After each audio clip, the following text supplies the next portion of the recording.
नमस्कार शेतकरी मित्रांनो, राज्यातील पीक विमा धारक शेतकऱ्यांसाठी मोठी बातमी आज आपण घेऊन आलेलो आहोत। पीक विमा संदर्भात आता शेतकऱ्यांसाठी सर्वात मोठी अशी आपण ब्रेकिंग न्यूज घेऊन आलेलो आहोत। तर पीक विमा संदर्भात कोणती ब्रेकिंग न्यूज आहे आणि शेतकऱ्यांना पीक विमा मिळणार का नाही मिळणार या संबंधीची सविस्तर माहिती आता आपण या व्हिडिओच्या माध्यमातून जाणून घेणार आहोत।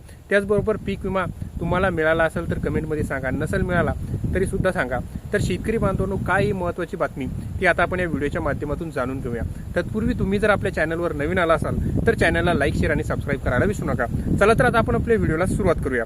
तर शेतकरी बांधवांनो, आपण जर बघितलं तर राज्यातील पीक विमा योजनेबाबत शेतकऱ्यांमध्ये वाढता असंतोष दिसून येत आहे। त्याचबरोबर जर बघा आपण वाढलेला विमा हप्ता असो किंवा नुकसान होईनही भरपाई न मिळणे आणि विविध पिकांसाठी समान निकष लागू केल्याने ही योजना शेतकऱ्यांच्या ज्या अपेक्षापासून दूर केल्याची भावना आता व्यक्त होत आहे। जर आपण बघितलं तर या पीक विमा योजनेमध्ये दिवसेंदिवस नवीन अशी ही काही रूल ॲड करत असतात। त्यामध्ये जर आपण बघितलं तर यामध्ये पीक विमाचा हप्ता वाढलेला आहे। त्याचबरोबर नुकसान होऊनही शेतकऱ्यांना मदत मिळत नाही आणि सर्व पिकांसाठी एकच असा निकष लावण्यात आलेला आहे। त्यामुळे शेतकऱ्यांच्या मनात याबाबत जी आहे म्हणजे शेतकऱ्यांच्या मनात अपेक्षा जी होती पीक विमाकडून ती आता म्हणजे नाराजी झालेली आहे। यामध्ये जर आपण बघितलं तर विशेषतः हळद असो, कापूस असो आणि सोयाबीन उत्पादकांसाठी स्वतंत्र व वास्तववादी निकष लागू करण्याची मागणी शेतकरी व शेतकरी संघटनांनी केलेली आहे।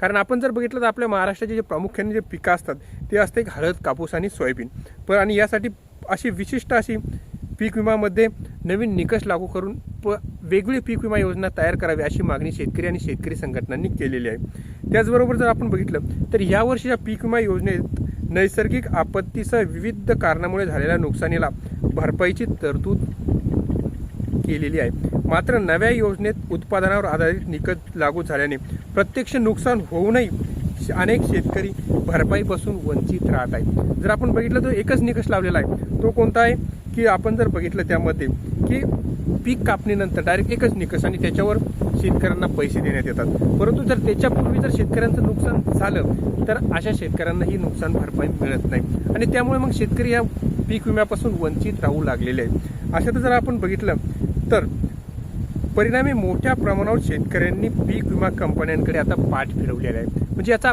प्रादुर्भाव काय झाला तर शेतकरी पीक विमा आता भरत नाही, त्यामुळे पीक विमा जे आहे त्याकडे शेतकऱ्यांनी आता पाठ फिरवली असल्याचे दिसत आहे। यामध्ये जर आपण बघितलं तर शेतकरी प्रतिनिधींच्या मते हळद हे दीर्घकालीन नगदी पीक असून त्यावरील जोखीम कापूस आणि सोयाबीनपेक्षा वेगळे आहे। त्यामुळे सर्व पिकांसाठी समान निकष न ठेवता पिकानिहाय स्वातंत्र्य नुकसान मूल्यांकन व भरपाई प्रणाली लागू करणे आवश्यक असल्याची सुद्धा माहिती त्यांनी दिलेली आहे। जर आपण बघितलं तर पीकनिहाय वास्तववादी निकष गरजेचे।